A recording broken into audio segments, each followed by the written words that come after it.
Hello everyone, कैसे हैं आप लोग। दोस्तों, उम्मीद है आपका ऑडिट का पेपर बहुत ही अच्छा गया होगा।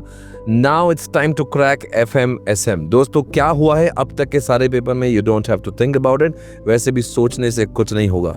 हमारे पास जो सब्जेक्ट है उसका नाम है FMSM and this is going to be the last paper. तो हमें पूरा इसके लिए अच्छे से प्लान करना ज़रूरी है। FMSM अपने आप में एक बहुत बड़ा वॉल्यूम है, क्योंकि FM भी है, फिर SM भी है। तो दोस्तों, इसका प्लानिंग जितना अच्छे से होगा तो उतना ही आपके लिए बहुत फायदेमंद होगा। देखो बच्चों, अभी तक आपने कितने बार FMSM को पढ़ा है वो सब कुछ अलग, और एग्जामिनेशन के पहले दिन की पढ़ाई सबसे ज़्यादा अलग होती है। ये बहुत ज़्यादा इंपॉर्टेंट होती है, बहुत ज़्यादा मायने करती है। इसलिए इन 1.5 दिनों का इस्तेमाल हम लोग बहुत अच्छे से करेंगे। मैं आपको स्ट्रैटेजी बताने जा रहा हूँ। सबसे पहले हमें समझना है कि अब 5 से 6 घंटों में, 7 घंटों में, 8 घंटों में, जब तक आपको नींद लगे आप मेरे साथ में रहोगे, जिसमें मैं FM और SM सब्जेक्ट का पूरी तरह से लाइव आपका लेने वाला हूँ रिवीजन। यानी कि it is called as what 1 day before examination revision lecture. I am going to start sharp at 6 o'clock, 6 बजे से लेकर रात को 3, 4, 5, 6 बजे, I don't know. Last time I took till 6 o'clock in the morning. जब तक आपकी मर्जी होगी हम इस बार इसको वापस से FMSM को पूरा सिलेबस खत्म करेंगे। दोस्तों, इसमें पूरा सिलेबस एक बार आपका रिवाइज हो जाएगा, और उसके बाद में नेक्स्ट डे मॉर्निंग, आप सभी जानते हैं पूरा दिन हमारे पास है, और नेक्स्ट डे आपको 2 बजे तक आपको एग्जामिनेशन तक का टाइम आपके लिए होता है। अब इसमें सबसे पहले इंपॉर्टेंट होता है कि हमें क्या करना है। We have to start with FM को हमने ख़त्म करना चाहिए। प्रैक्टिकल में जो जो इम्पॉर्टेंट क्वेश्चंस होते हैं उन सबको हमें वापस से एक बार रिव्यू करना है। मैं ये एडवाइस नहीं करूँगा कि सारे के सारे क्वेश्चन हम लोग सॉल्व करेंगे। आपको ओवरव्यू करना है, बिकॉज हमारे पास इतना वक्त नहीं होता कि हम लोग सारे क्वेश्चन सॉल्व करेंगे।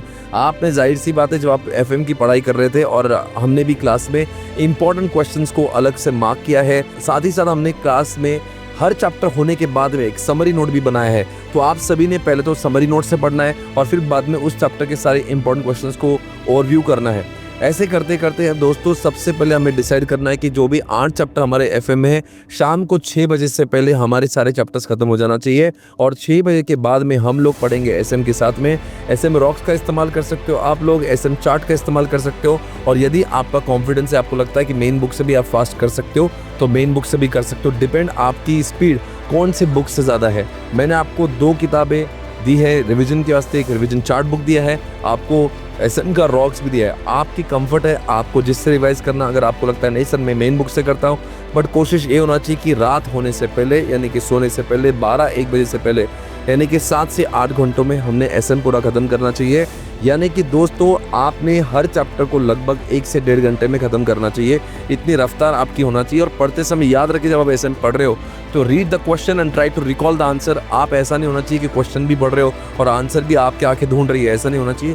क्वेश्चन को रीड करो and try to recall the answer. पूरे मेमोरी टेक्निक्स को भी एक बार अच्छे से रिकॉल करके देख लीजिएगा। जितना सवाल रहा बात ही, बाकी तो FM और SM का। When you talk about FMSM subject, दोस्तों कौन सा पहले करना डिपेंड करता है कि पेपर आया कैसा है। उसकी स्ट्रैटेजी आपको पहले 15 मिनट्स में करना है। और आप सभी जानते हो थ्योरेटिकल पेपर जैसे कि SM हमारे साथ है और FM की थ्योरी भी होती है। जब भी आप ये करते हो तो उसमें आपका प्रेजेंटेशन बहुत ही ज़्यादा मायने करता है। Presentation has its own importance. तो आप सभी को मैं कह देना चाहता हूँ, specially when you are solving SM paper, तो आपका प्रेजेंटेशन बहुत ही ज़्यादा अच्छा होना चाहिए। आपने बुलेट में लिखना चाहिए, इंपॉर्टेंट वर्ड्स को अंडरलाइन करना चाहिए। हर एक आपके जो हेडिंग्स होती है उसके बाद आपने लाइन छोड़ना चाहिए। आपकी हैंडराइटिंग रीडेबल होना चाहिए, और थोड़ी सी स्पीड आपको इस पेपर में ध्यान रखना पड़ेगी। सबसे पहले आपने MCQ को सॉल्व करना चाहिए शांति से, because MCQ is the game changer. आपने उसको पहले ही सॉल्व करना चाहिए शांति से, और बाकी बचा हुआ टाइम जो है आपके पास जो बचता है 2.5 घंटे का टाइम जो बचता है MCQ के बाद में, आपने पूरी तरह से अच्छे से डिवोट करना चाहिए। क्वेश्चन पढ़ते समय आपने पूरा टाइम लेना चाहिए। आंसर लिखने को आप स्पीड बना सकते हो, पर क्वेश्चन को ध्यान से पढ़े। और जब भी केस स्टडी वाइज क्वेश्चन होगा या कोई नॉर्मल क्वेश्चन होगा तो मेक श्योर आप बुलेट में लिख रहे हो। जितने ज़्यादा एग्जाम्पल्स लिखोगे, जितने ज़्यादा आप डायग्राम्स ड्रॉ करोगे, जैसे SM में आप देखते हो बहुत जगह पे डायग्राम्स ड्रॉ कर सकते हो, रफ स्केच ड्रॉ कर सकते हो, इन सबको जितना करोगे उतने ज़्यादा मार्क्स आप सभी को प्राप्त हो सकते हैं। और स्पेशली हम जब FM की बात करेंगे, FM में स्टेप वाइज मार्क्स मिलते हैं। मेक श्योर करो कि पहले 3 क्वेश्चन जो भी आप उठा रहे हो उसमें आप कोई गड़बड़ नहीं करते हो, because first impression is the last impression. ये हमेशा याद रखना। आप जितना अच्छा पेपर पहले लिखते हो, आपका जो पेपर चेकर है वो इसका एक माइंडसेट बनाता है और आपको उसी तरह से वो आकलन करता है। तो दोस्तों reach on time and you have to be very careful. पहले 15 मिनट में सारी की सारी मेमोरी टेक्निक्स आपको रिकॉल हो जाना चाहिए। इनफैक्ट दोस्तों आप जो नेक्स्ट डे आपका थर्ड डे होता है, जिस दिन एग्जामिनेशन होती है, मेक श्योर आप एमसीक्यू को रिवाइज कर रहे हो, मेक श्योर सारे आईसीए के क्वेश्चन बैंक जो आपको दी हुई है उसको चेक कर रहे हो। ये सब चीज़ों को रिवाइज करना बहुत ज़रूरी है। और जो भी इंपॉर्टेंट आपको लगता है जो फॉर्मूलाज है वो फॉर्मूलाज भी आपने उस दिन रिकॉल करना है। और दोस्तों 12:30 के आसपास अपने एग्जामिनेशन हॉल में पहुंच जाना है, चाहे तो आप वहाँ पे जाके पढ़ाई कर सकते हो। राइट गाइस, तो आई होप आपको बहुत मज़ा आने वाला है। जो अभी मैं रिवीजन स्टार्ट करूँगा उसमें ज़रूर भाग लेना, ताकि आपका रिवीजन कम से कम 2 से 3 बार तो हो जाएगा, 1 बार मेरे साथ में और 2 बार अकेले में हो जाएगा।